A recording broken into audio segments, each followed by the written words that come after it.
I gave that shop 22 years of 5 a.m. mornings, and my father needed one sentence to hand it to my sister instead. She's just better with people. That was the whole explanation. There was a cake. There was a banner. There were 11 employees staring at their shoes while he smiled like a man doing something generous. I packed my desk in 20 minutes. I hung my keys on the nail by the door. I put my hand flat on my grandfather's old press on my way out, just for a second, and then I left. I didn't slam a single thing. A week later, our biggest client walked. 2 weeks after that, another one followed.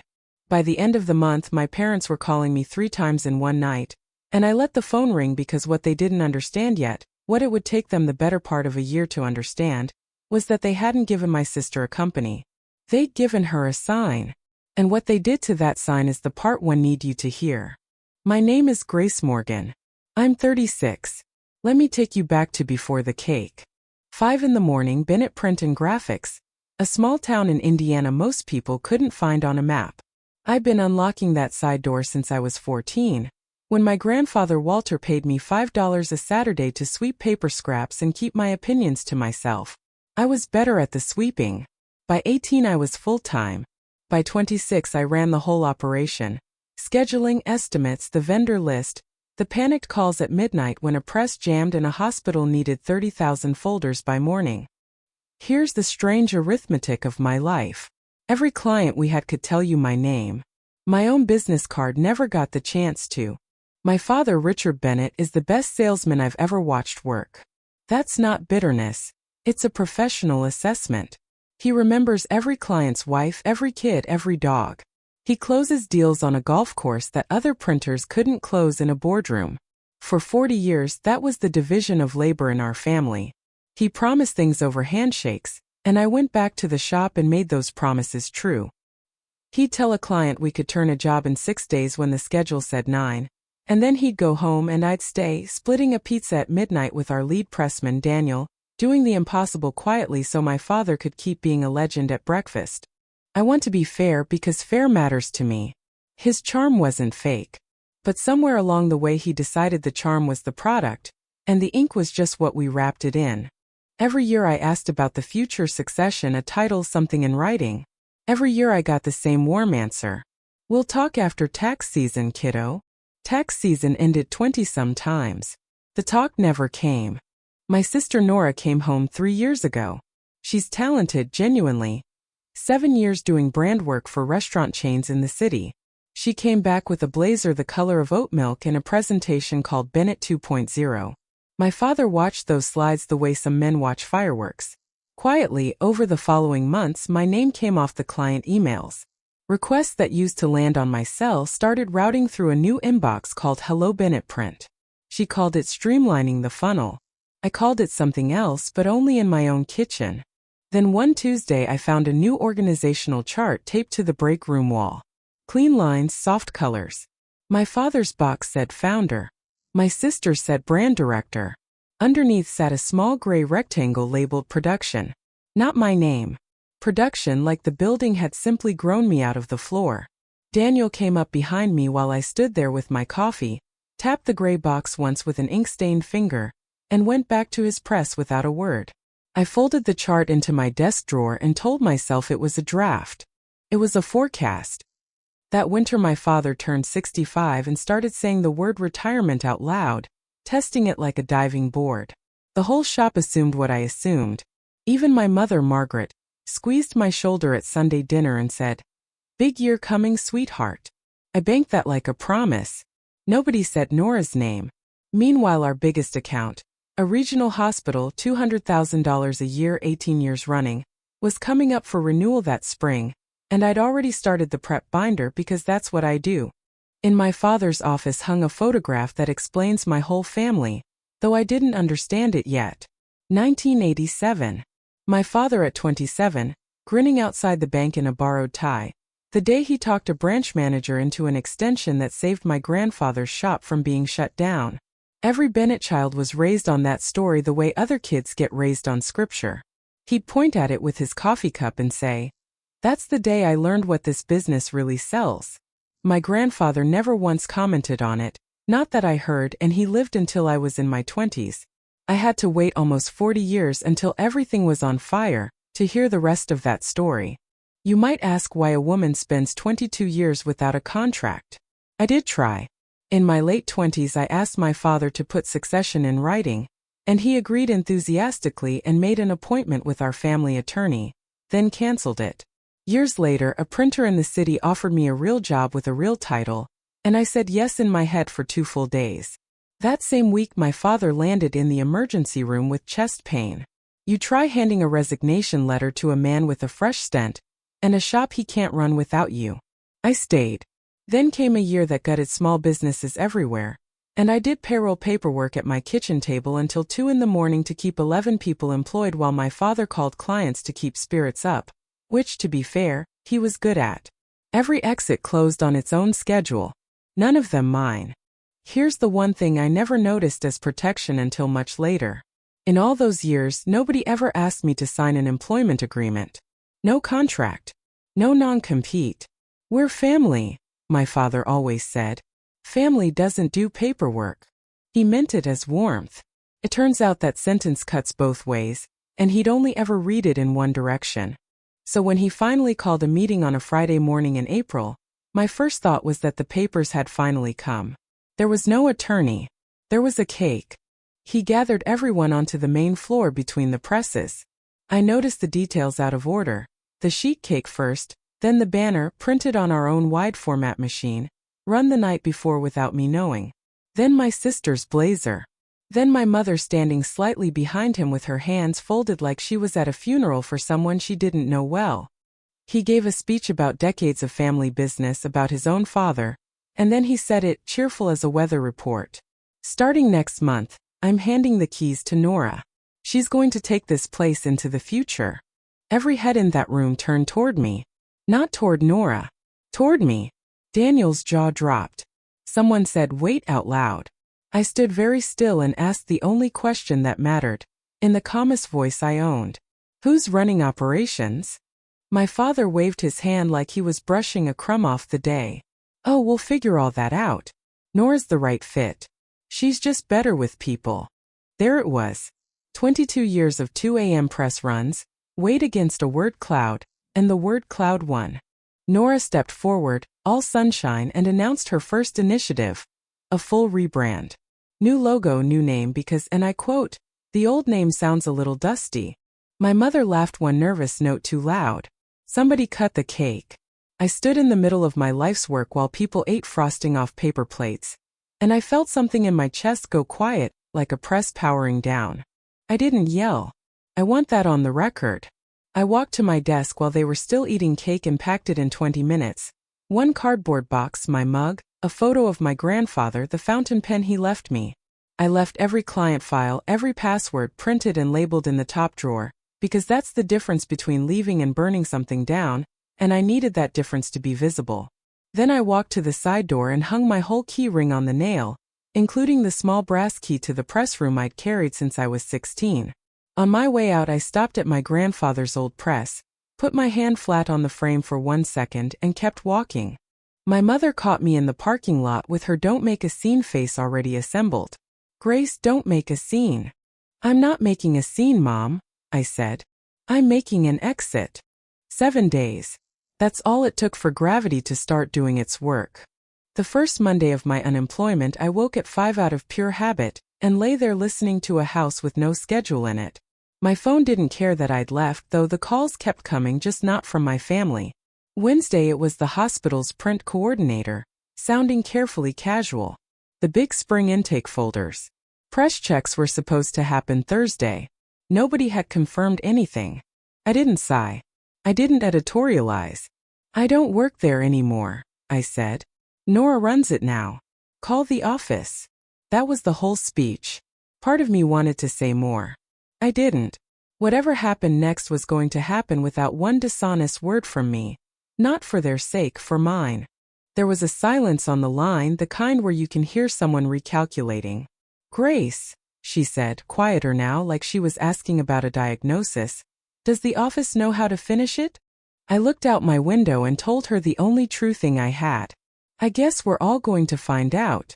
The hospital's renewal meeting happened the following Friday. I wasn't there, obviously. I got it from Daniel, who called me that night from his garage, talking low like a man reporting from behind enemy lines. My sister had walked into a procurement meeting with a slide deck instead of a production schedule, brand refresh, engagement metrics, a logo reveal. The hospital's purchasing director asked the only questions that mattered. Who confirms turnaround when a press goes down? Who do I call at 10 at night when the proof is wrong? And my sister answered every one of them with some version of, "We're building an exciting new team structure," which is a beautiful sentence that means nobody. He thanked them for 18 good years and told them Hartwell, the account, would be going out to bid. $200,000 gone before the coffee got cold. I understood something that night, sitting on my porch with the phone against my ear, that my father had never understood in his life. That contract was never between the hospital and the company. It was between their purchasing director and the person who always picked up at 10 at night. They hadn't lost a client. They'd lost the person the client actually meant. Then came the grocery chain 9 stores, a weekly circular with the meat specials that landed in 60,000 mailboxes. Exact unglamorous work. Prices changed the night before, someone initials the master sheet, and only then does it print. That proofing step had been mine, and when I left, apparently it left with me, because my sister had flagged the checklist as a legacy bottleneck in one of her audits. The circular went out with the old prices. 9 stores had to honor misprinted numbers at the register. The chain pulled the account within the week. $140,000, gone over one bad Wednesday. My sister's response was a statement posted to the shop's brand new social media account, sunrise logo and all. As we evolve, we're streamlining our partnerships to align with our vision. I read that sentence maybe 10 times. In the front office, evolve means growth. On the floor, it means somebody's hours just got cut, and everyone back there knew it. Daniel told me the whole shift went quiet. I sat at my kitchen table with a calculator and figured out what was left holding up payroll. The math had a hole in it you could drive a truck through. The following Wednesday night, I was making soup when the phone lit up, and I watched it ring from across the counter like it was somebody else's problem, which technically it now was. My mother's voice, gentle and rehearsed. "Things are a little chaotic at the shop. We think this has all been blown out of proportion." An hour later, my father, breezing past, "Hello. The Hartwell thing is a misunderstanding. But the timing's bad, so we need you to come straighten out the production side for a while." A third message near 10, the salesman's polish finally cracking at the corners. "This is about family, Grace. Whatever this is, be the bigger person." I stirred my soup and took inventory of everything those 3 messages didn't contain. An apology. My old job. A single sentence acknowledging what happened on that floor in front of 11 people. They weren't calling their daughter. They were calling a part that had fallen off the machine, hoping to bolt it back on before anyone important noticed the rattle. I didn't call back. I ate my soup, and I'll tell you the truth because you've come this far with me. I smiled alone in my kitchen. One slow smile. My family took my silence for a sulk. It wasn't a sulk. It was a blueprint, and I'd already started drawing it.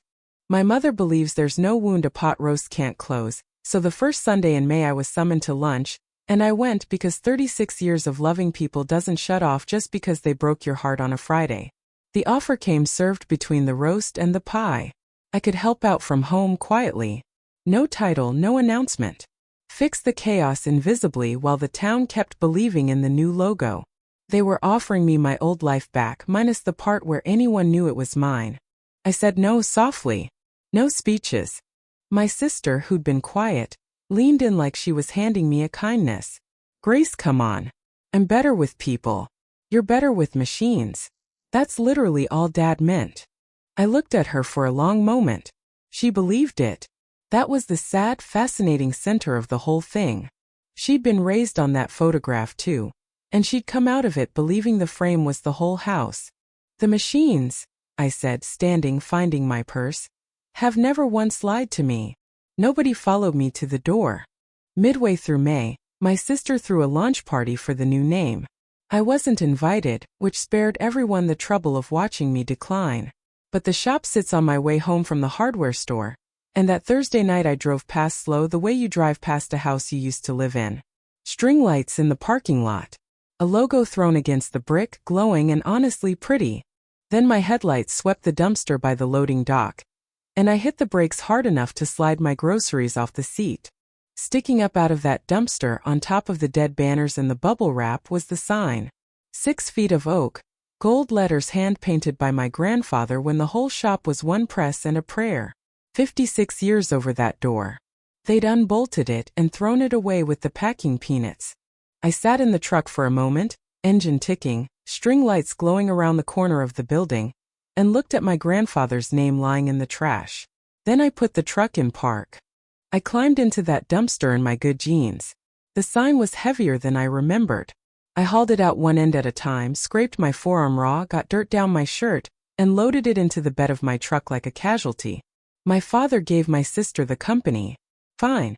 But that night, in the trash, they'd left the only thing I still wanted. I laid it across 2 sawhorses in my garage and cleaned it with a soft rag, the way you'd clean a photograph after a flood. Under the grime, the gold still held. My grandfather used enamel from a company that doesn't exist anymore, and he'd laid those letters down with a steadiness I've chased my whole life and never quite caught. I sat on an overturned bucket and let myself remember him properly for the first time since the cake. He couldn't talk to bankers. He mumbled at parties. The town's polite consensus was that he was a fine craftsman with no head for business. But I watched him run that shop from the time I was 14, and here's what I saw. He never missed a delivery date. Not once in over 40 years. Once, when I was 16, I asked him why he'd stayed all night nursing a run for a client who haggled him down on price every single year. He didn't even look up from the feeder. "You can't print a promise, kid," he said. "You have to keep it." I sat in my garage looking at his letters, then went inside, opened my laptop, and started searching for something I wasn't ready to name, not even to myself. The last week of May, the new company laid off Daniel. 31 years at that shop. The termination paperwork cited ongoing quality failures, with the grocery chain Misprint listed as the example. The same proofing checklist my sister had deleted as a legacy bottleneck, now officially his fault. He called me from the parking lot afterward and he was not okay, and he spent the first minute pretending he was, which was worse. I'd been telling myself a comfortable story, that this was between me and my family, and the honorable thing was to stand clear and let them learn. But a shop isn't a family argument. It's 11 paychecks. Standing clear stopped being neutral the moment they started feeding my people into the hole I'd left. "Daniel," I said, "hypothetically, if I did something stupid, would you do it with me?" He didn't even ask what. "So when do we start?" My mother showed up at my house that week with a shoebox of old photographs, which is how women of her generation say the things they can't say out loud. She slid out the smaller print of that 1987 photo, my father in the borrowed tie, grinning outside the bank, and told me the part of the story that never made it into the legend. The night before that photo was taken, my grandfather had gotten the call that the loan was being called in, and the steadiest man she'd ever known had knelt down on the press room floor and prayed out loud. My father, 27, had watched his own father beg from the doorway, and something in him broke and reset crooked. He walked into that bank the next morning and saved the shop, and came home certain of exactly one thing. His father's hands had almost lost it, and his smile had saved it. "He didn't pick your sister to hurt you," my mother said. "He picked the thing that saved him. He looked at you and saw his own daddy on that floor." I sat with my coffee going cold. It's a strange thing, understanding someone completely and being no less angry. The two things just sit side by side, not touching. Then my mother said the bravest thing she'd said in this whole story. "He told me his decision back in March. I knew before the cake was even ordered. She didn't ask to be forgiven for it." I refilled her coffee, and we looked at old photographs until dark. The building I'd been circling online was a closed hardware store downtown, 3 years empty, dusty windows, but high ceilings and three-phase power still wired from the machine tool days, which, if you're not a shop person, is the difference between running real presses and running a hobby. That night I sat at my kitchen table with a legal pad and did the honest math. Savings, a small equipment loan, Daniel part-time until revenue said otherwise. Then, at the bottom of the pad, I wrote the rules because if I was doing this, I was doing it in a way my grandfather could look at. I would never call a single client from the old shop. Not one nudge. Not one bad word about my family ever in public. And everything in daylight. My name on the lease, my name on the loan, my sign over the door. If I was going to be visible, I'd be visible all the way. I signed my name twice that week. Once on a lease. Once on a loan I could not afford to be wrong about. Then I drove to the county building and registered the business. Bennett Printing Company. My name. My grandfather's name. The name my sister had officially retired to a dumpster a month earlier. The clerk looked up over her glasses. Any relation to the print shop? I'm the relation, I said. She stamped the form. Word crosstown before I got home. My father called that evening. No hello. You're using our name. You're doing this to punish me. I let him finish, then said the one sentence I'd rehearsed exactly 0 times, which is how I knew it was true. It's my name too, Dad. You threw it away. I went and picked it up. It was in the dumpster, next to the bubble wrap. Silence, a long one. Then he found his salesman voice, mentioned lawyers, and hung up. The attorney's letter arrived 9 days later on very good paper. I read it twice and laughed, because whoever wrote it was about to have an awkward call with their client. You cannot rebrand away a name. Announce to the whole town that the old name no longer reflects who you are. Throw its sign in the garbage, and then claim you still own it. The letter died quietly. We built through the summer second-hand steel, a used digital press. A cutter older than our newest hire, Rebecca, who walked in one Tuesday with her toolbox and said she'd like full-time work. Thank you very much. We opened on a Monday in August. No launch party, no string lights. I turned the hand-lettered sign in the window and started on our first paying job. Sunday bulletins for 2 churches and funeral programs for the local mortuary. The humblest printing there is, and the least forgiving, because a funeral does not reschedule for a paper jam. We delivered clean and on time, and then we did it again, and the phone began to ring on its own. I want one fact perfectly clear because it's the spine of everything that happened after. I never made a single call. Clients found the shop through the chamber directory, the paper, and the oldest technology in Indiana, people talking. Late that August, a white SUV with a hospital seal parked outside my window. The purchasing director walked in holding a folder, looked around at the exposed brick and the second-hand press and said, "Nice bones." Their new vendor had missed a delivery. Patient intake folders, 72 hours, 0 errors. I'm told that's impossible on your equipment. I opened the folder. Same spec I'd written myself once upon a time. It's not impossible, I said. It's just unpleasant. He almost smiled. Price it fair. This is a trial, not a favor. We ran that job like a field hospital, staged the stock overnight, hand-fed the last 400 folders at 1 in the morning when the machine jammed. We delivered 4 hours early. He checked 10 at random, initialed the sheet, and stood there a moment with his hands in his coat pockets. You know what your father used to tell people about you? That you were better with machines. He tapped the counter once. You were the person we actually dealt with. The rest of it was lunch. He signed a 6-month trial the following week. That same season, the new shop across town landed the school district's Fall Awards program. 500 copies, every honor student's name inside. They delivered on schedule for once, but nobody caught the error until a secretary read the cover on a Monday afternoon. Wrong date. The program said the wrong night. The district's coordinator called every printer in the county that evening, and my phone rang 4th or 5th. I knew whose mistake it was. She knew too. I quoted her our standard rush rate. No discount to make a point, no premium to make a different one. We had proofs to her by 9 the next morning. Awards night went off perfectly. She moved the district's whole annual contract to us that November. 1 week after that call, Daniel's old crew passed along the news I'd been dreading on their behalf. For the first time in 56 years, the shop my grandfather built missed payroll. The town knew within a day, the way towns do. A small paper ran a feature on the new shop with a photo of me at the old German press we'd since acquired. Headline something like "The family name comes home." I read it with my coffee and felt the strangest mix of pride and sickness for people I loved. My sister came in the day after it ran. Coat buttoned wrong, mascara worn down to a suggestion, holding the folded newspaper like evidence. "You're stealing my life," she said quietly. And it was the exhaustion in it that landed, not the words.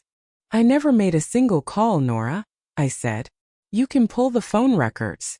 She looked around my little shop, the brick, the ink, the smell her rebrand had never managed to erase in her own building, and something moved behind her face.